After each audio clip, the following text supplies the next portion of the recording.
پرون موږ تاسې ورډپیډ ویلې چې ورډپیډ کې موږ کوم کارونه کولای شو او بیا هم د ورډپیډ لیاوټ ویلې چې ورډپیډ به موږ څنګه پیژنو او بیا مو د کیبورډ بعضې بټنې وپېژندی چې شیفټ او کنټرول او آلټ دا څه کار کوي، انټر څه کار کوي، بیک سپیس څه کار کوي، استفاده مو زده کړه. یو خط به څنګه سلیکټوو دا مو وکړو. او بیا دلته په هوم مینیو کې مونږ ویلې چې که چېرته کوم خط مو سلیکټ کړی وي او غواړو چې سایز یې غټ وړکی کړو بیا هم فونټ سایز وویلې، ورسره بولډ، ایټالیک، انډرلاین او سوپرسکرپټ او سبسکرپټ او رنګ او دا شیان مو ټول وویلې او تر څنګ مو ورسره الاینمنټ هم وویلې چې که چېرته مونږ غواړو چې خط منځ ته راولو رایټ ته راولو د دې څه خو مشکل نه لري. زه نوي درس ته اوس که چېرته زه یو اپلیکیشن یا ډاکومنټ ولرم کوم چې ما په ورډپیډ کې جوړ کړی، مثلا دا عنوان ده او دلته نور یو پاراګراف یا یو جمله ده.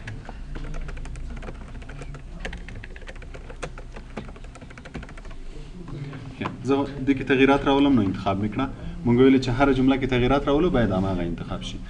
او فونټ سایز مې هم لږ ورته زیات کړو تر څو لږ غټ ښکاره شي او بولډ مې هم کړو تر څو لږ ډبل شي.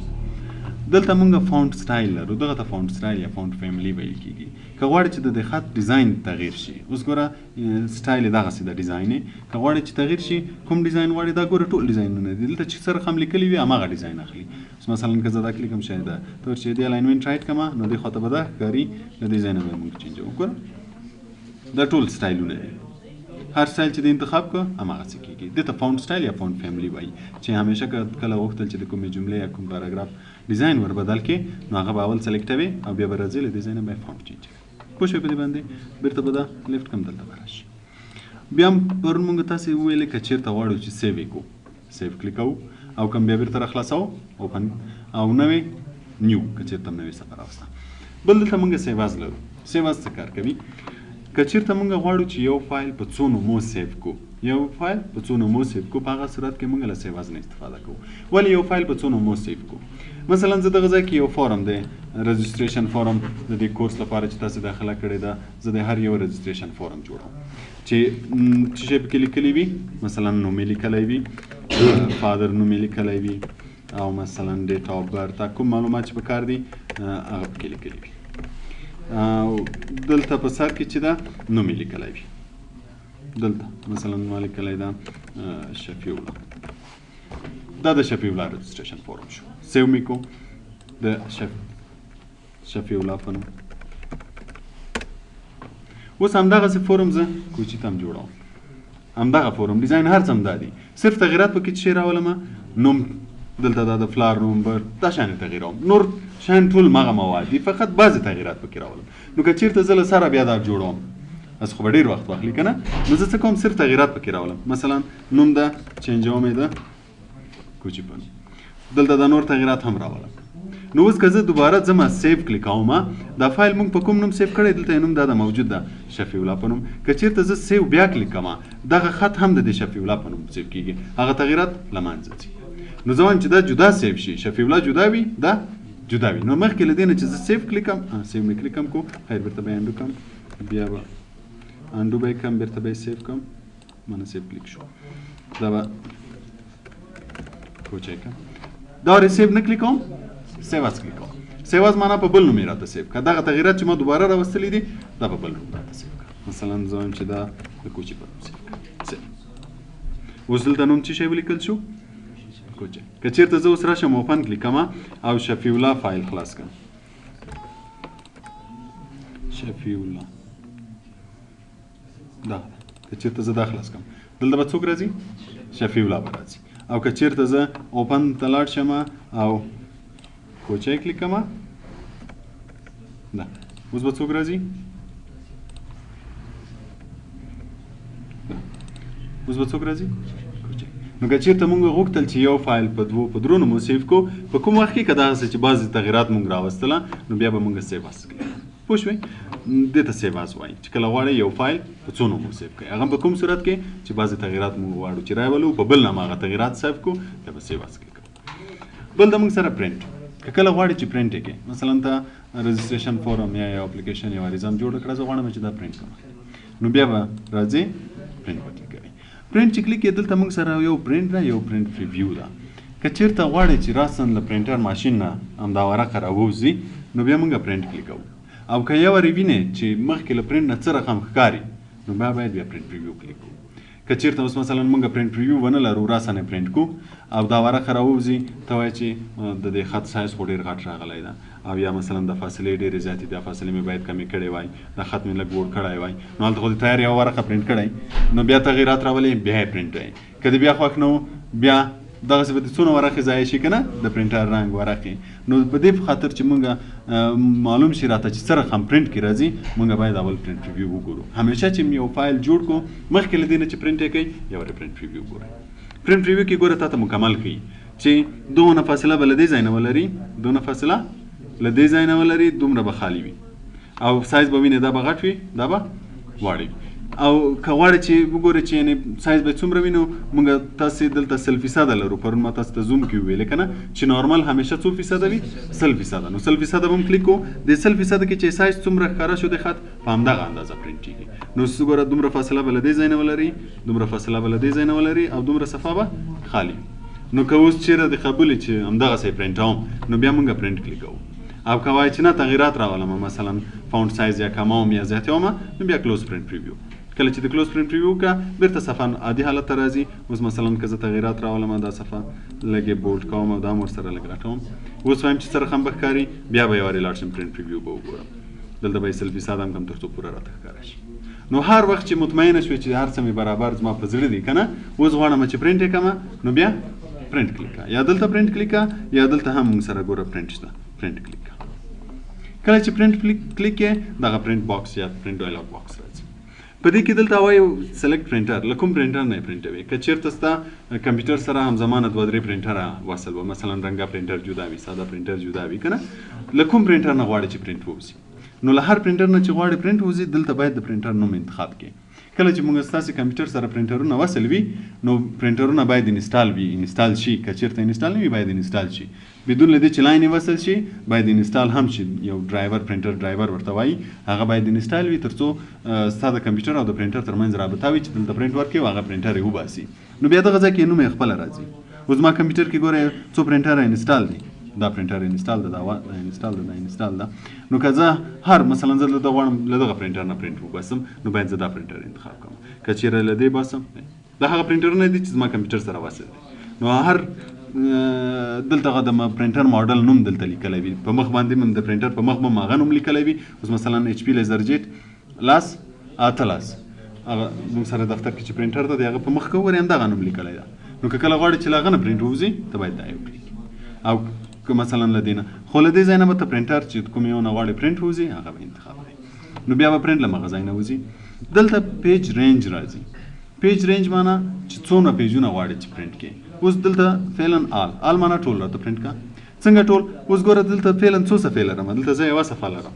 که چېرته زموږ ستاسې کار زیات وي مثلا یو راپور دې جوړ کړی وي 10 صفحې وي 15 صفحې وي یعنې که زه اوس دلته یو څه خط زیات کړمه شاید دا له یوې صفحې نه زیات شي همدغه به کاپي کړم چې لږ زیات شي اوس وګوره دا سکرولر دا دومره ډېر خو به په یوه صفحه کې نه راځي که نه اوس که چېرته زه پرینټ پریویو کلیک کړم پرینټ پریویو کې به یې راته ښیي پرینټ پریویو دلته اوس ګوره لیکلي دي چې څو صفحې دي 2 صفحې دا اوله صفحه ده او ټولې 2 صفحې دي دلته به دغه نیکسټ پیج هم فعاله شوی وي تر څو بل درته وښیي یا دواړه ښیي دا هم ښیي دا هم ښیي که چېرې 1 پیج کلیک یې یو درته ښیي یا 100% کلیک یې یو درته ښیي او که چېرې بیا نیکسټ کلیک یې دویمه صفحه به هم درته وښیي نو که چېرته زموږ کار زیاتېږي صفحې خپله ورسره اضافه کېږي مثلا 4 څومره زه کار زیاتوم امکان لري 15 صفحو ته ورسېږي نو اوس چې کله ته پرینټوې څومره پرینټوې 2 صفحې لرم که دواړه یعنې ټول پرینټوم په هغه صورت کې آل کلیک کوم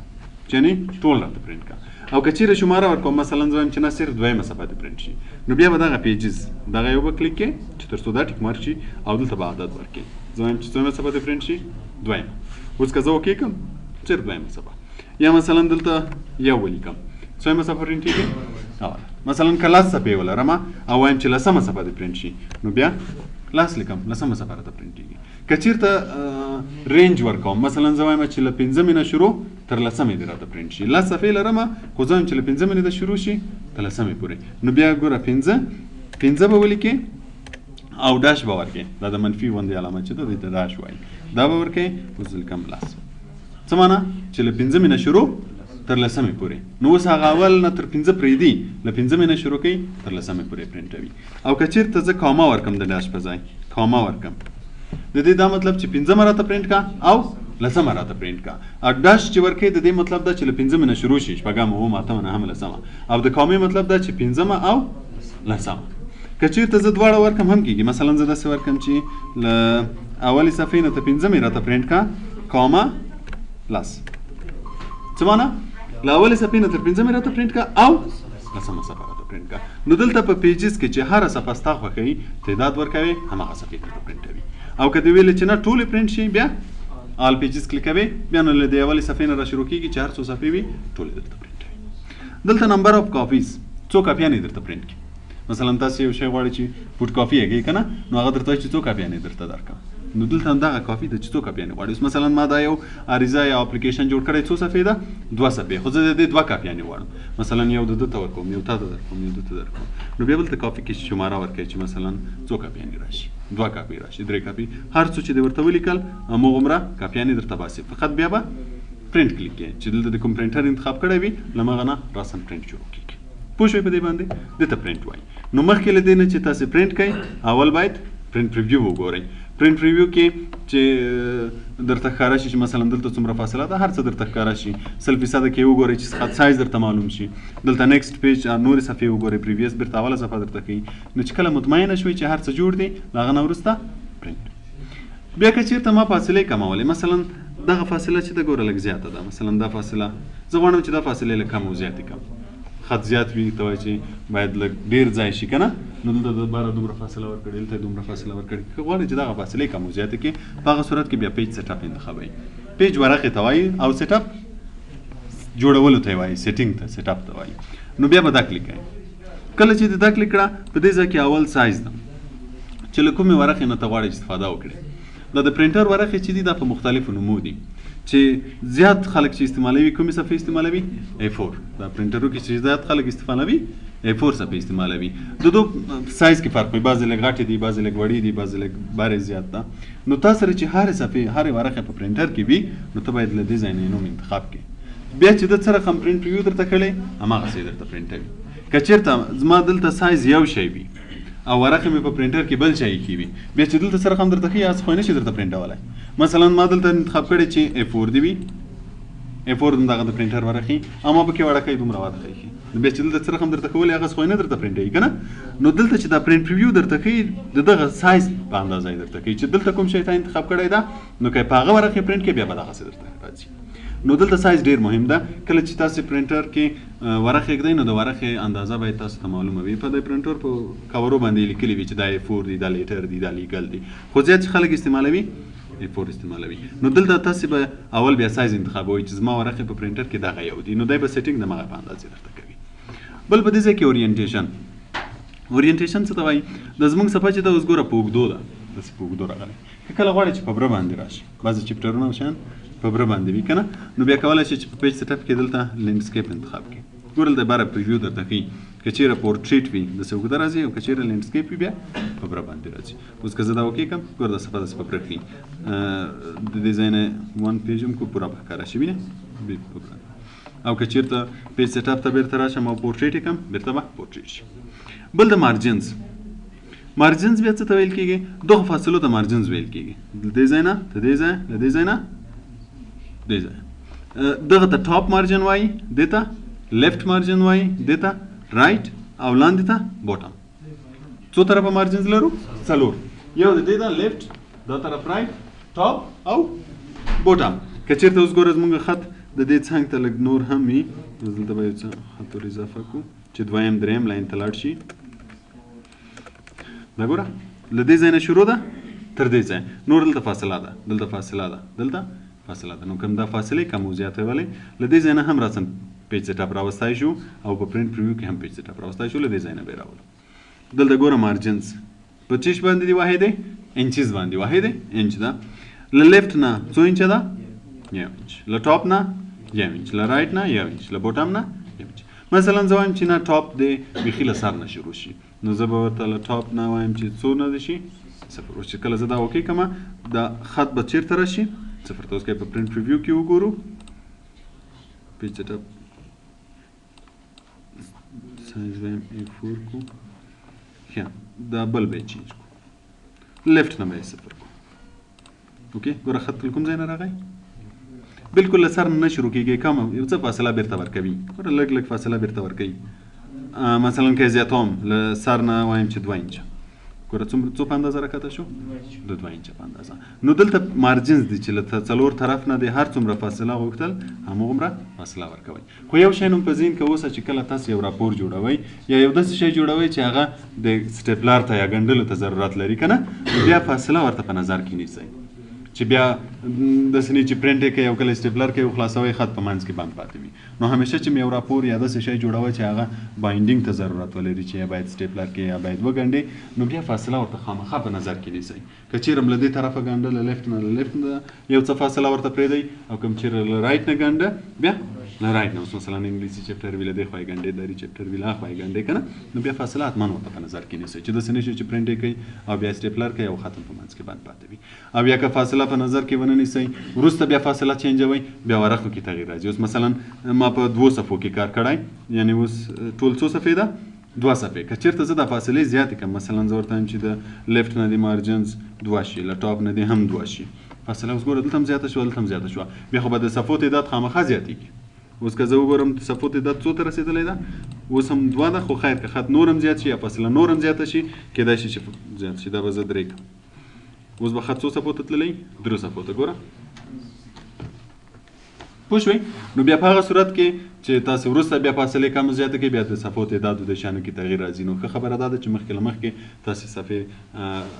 مارجنز وسنجوئ چې مثلا د دې طرف نه څومره فاصله ولري له رایټ نه څومره فاصله ولري له دې ځای نه یې فاصلې کم زیاتولی شي بل پیج نمبر اوس ګوره په دې باندې پیج څو لیکلی یو دا اوله صفحه ده دا دویمه صفحه ده دا دریم دا مینې خپله ورسره راځي که غواړئ چې رانه شي بیا به پیج سیټ اپ کې دغه ټیک مارک ایسته کوئ پرنټ پیج نمبرز دا ایسته که که ګوره بیا نه راځي ورباندې او که وایي چې نه را دې شي بیا به دا ټیک مارک کې اوکې به کې بیا به هغه بېرته ورسره راځي پوه شوئ دا شو پرنټ چې کله یې پرنټوئ مخکې به پرنټ پریویو وګورئ چې کله پرنټ پریویو وکتله که م خوښه و پرنټولم بیا به پرنټ کلیکوئ او که په صفحه کې تغییرات راوستل بیا پیج سیټ اپ چې مثلا مارجنز څومره شي صفحه په بره راشي که په اوږدو راشي پیج نمبر ورسره راشي که نه شي بل په دې ځای کې موږ سره کویک پرنټ نه کویک پرنټ بیا کله تا مثلا سیټینګ کړی اوس دې صفحه کې ما سیټینګ وکړو پیج سیټ اپ هر څه مې جوړ دي نو دوباره که زه راځم دلته پرنټ کلیکوم او دلته بیا پرنټر انتخابوم دا شان انتخابوم شاید اضافه وخت واخلي نو چې کله دې دا سیټینګ جوړ وي او ته وایې چې همدغسې پرنټ چې دا کوم سیټینګ چې جوړ ده نو بیا کویک پرنټ دا نه بیا دغه شی نه درته راولي راسن بس پرنټوي یې درته چې کله دا کلیک کې نور بیا پوښتنه نه کوي چې ټولې صفحې پرنټوي څو کاپیانې غواړئ دا شیان نه راسن پرنټ شروع کېږي له اول نه تر اخره ټول درته پرنټوي پوه شوئ په دې باندې پیج سیټ اپ باندې هم پوه شوئ بل دا سینډ ان ایمیل کله که غواړئ چې دا کوم اسناد یا کوم شی چې دلته جوړ کړی په ایمیل کې چاته ولېږې خو انټرنیټ دې باید وصل وي نو بیا به سینډ ایمیل کلیک کوئ سینډ ایمیل به کلیک کوئ هغه په هغه صورت کې چې انټرنیټ دی وي چې انټرنیټ دی نه وي بیا نه کېږي چې انټرنیټ دی وي بیا به ایمیل ادرس ورکوي سینډ کوي هغه کس ته راځي او بل په دې ځای کې دا ایگزیټ اباوټ ورډ پیډ اباوټ ورډ پیډ د دې ورډ پیډ په هکله معلومات درکوي دا ورډ پیډ خپله د کوم پروګرام مربوط ده د وینډوز او دا وینډوز 7 ده نو دا د وینډوز 7 مربوط ده دلته یې ورژن راځي چې دا کوم ورژن ده بعضې معلومات د دې په هکله دي نو چې کله غواړئ د کوم پروګرام په هکله معلومات ترلاسه کوئ نو بیا به اباوټ کلیک کوئ دغه پروګرام په اړه به معلومات درکوي بل د په دې ځای کې ایگزیټ چې کلیک کوئ پروګرام بندېږي دغه او دا کلوز یو کار کوي که چېرته زه ایگزیټ ووهم نو بیا کلوزیږي اوس ګوره دلته یو مسج راغی چې do you want to save changes دغه فایل موږ د چا په نوم ثبت کړی و د کوچي په نوم ثبت کړی و نو وروسته له سیو کېدو نه موږ بیا بعضې تغیرات پکې راوستل که نه بعضې ختم ور اضافه کړو فاصلې هم کم زیاتې کړې نو له هغه نه وروسته چې اوس موږ پروګرام بندو دوی ما نه پوښتنه کوي چې کوم تغیرات چې تا راوستلي هغه هم ورسره ثبتوي که نه که چېرې ثبتوم سیف که نه ثبتوم ډونټ سیف نو زه هم چې نه سیف یې که ورسره نو پروګرام به بند شي هغه آخري تغیرات به هم ورسره ثبت شي بېرته به زه پروګرام ورډ پیډ خلاص کړم ورډ پیډ او ما کوچای فایل به خلاص کما دغه ځکه ګوره کوم فایلونه چې موږ اخري کار ور باندې کړی دی غو نمونه دلته راځي اخري کار په کوم فایل کړی دا په کوچی او زه دا خلاصوم کلیک کرام شي بیا تغیرات پکې راولم مثلا دغه ځای بيخي پکې پاکوم سلیکټوم ای ډیلیټ بټن وهم اوس پروګرام بندوم تر اوسه ما سیو هیڅ نه دی ورته ویلي کنه بیا پروګرام بندوم ویني بیا هغه مسج راغی چې دا اخري تغیرات چې تا راوستو دغه ور سره اضافه کوي کنه ثبتې کنه کې ثبتوم سیو کنه ثبتوم نوٹ سیو کدا ور ډونټ سیو کوم پروګرام بند شو کنه اوس چې راولم نه هغه تغیرات به پکې نه وي بیا ورته چې ورډ پیډ خلاص شي او ورډ پیډ کې دی کوم فایل خلاص شي کوچای ډونټ سیو هغه تغیرات ور سره سیو شي نه دي او کې دا ور ډیلیټ کما او بیا ورته چې نه سیو دي اوس چې زه پروګرام خلاص کوم اوس به تغیراتي پکې اوس که زه راشم ورته چې کوچای فایل خلاص کړم شته هغه شی نشته په دې خاطر چې موږ ورته سیو دي ورسره پوه شوې نو همیشه چې کله یو پروګرام بندوئ دا مسج به درته راځي کوم تغیرات راوستي به نو بیا کوم ورسره سیو کول چې هغه تاسو تغیرات راوستلي سیو به کلیکوئ یا کوم نه سیوول بیا به ډونټ سیو کلیکوئ پوه شوې په دې منیو باندې ښه راځو بېرته دا نور درس ته که چېرته غواړئ چې یو پاراګراف دغه پاراګراف زه وایم چې له دې نورو نه لږ مخکې شروع شي بیا به دغه یو کلیکوئ دته انډنټ وایي decrease indent increase indent دغه چې کلیکوئ ور فاصله به زیاتېږي له نورو پاراګرافونو به لږ مخکې شروع کېږي دا به بیرته فاصله راکموي اوس مثلا دا پاراګراف هم زه هم لږ مخکې شروع شي فقط یا کلیک پکې کېږده یا سلیکټ کا اوس ګوره چې څومره کلیکوي فاصله زیاتېږي که څومره کلیک کوي فاصله کمیږي دا ډیکریزوي کموي او دا زیاتوي بل دا دته بولیټس وایي بولیټس یا سټارټ لیست دا به څه کار کوي که چېرته زه غواړم چې د یو شي اجزاوي ولیکم مثلا زه دلته لیکم چې سی آی ټي پروګرام سی آی ټي کې کوم کوم پروګرامونه دي دې نه لاندې لیکم مثلا لیکم چې وینډوز ورډ ایکسل اوس د دې لپاره چې څوک ښه پوه شي چې دغه وینډوز ورډ ایکسل دا د چا اجزاوي دي د سی آی ټي نو زه باید دا کلیک کړم او دلته دا کلیک تر څو وینې د علامې ورسره راشي دغه علامې ته بولیټس وایي یا لیست ورته وایي تر څو دا ښه معلوم شي چې دا دغه اجزاوي دي نو که کله بولیټس غوښتله دې ځای نه راوستی شي دغه بټن چې کلیکوئ دلته بیا سټایلونه بدلوی شي مثلا زه وایم شماره دې ورسره راشي شماره به راځي ای بي سي یا لاتیني او یا دا لاتیني او یا دا علامې او نن چې راندې شي نو هر یو چې غواړې بیا راوستی شي دې ته بولیټس وایي پوه شوې په دې باندې بل د پکې لاین سپیسینګ که کله غواړې چې د دغو لاینو ترمنځ فاصلې لږ زیاتې شي نو بیا یا کرسر پکې کېږده یا سلیکټ کا کرسر چې کېږدې هم صحیح ده اوس ګوره دما کرسر یې ښی ده نو زه وایم چې دغه پاراګراف فاصله دې لږ زیاته شي زیاته شوه نوره دې زیاته شي 2 چې څومره عدد زیاتوي فاصله زیاتېږي او چې څومره عدد کموي فاصله کمیږي هر پاراګراف کې چې کرسر یې کوي پوه شوې بل د پکې پکچر که کله دې غوښتل چې عکس ور اضافه کړي مثلا زما راپور دی په دغه ځای کې یو عکس هم ولري نو کرسر همالته کېږده هر چېرته چې د عکس راوسته همالته کرسر باید کېښول شي بیا به پکچر کلیکوئ پکچر چې کلیک کوئ اوس چې د کمپیوټر کې هر چېرته عکس وي باید هماغه ځای ور وښیي او عکس ترې راواخلي مثلا زه وایم دلته پکچرز کې دغه فولډر کې دغه یو عکس ده کلیک به یې کړم اوپن به یې کړم هماغه عکس به دلته راشي اوس به ګوره دا هم وي او دا به هم وي چې کله یې پرنټومه یو پرنټ پریویو ګورم چې څه رقم ښکاري ګوره عکس هم پکې موجود ده که مې غوښتل چې پرنټ یې کړم بیا پرنټ کلیکوم پوه شوئ نو دا کوم چېرته عکس راوستل بیا به دا تر دې ځای پوه شوئ زیات خو به نه وي بس ده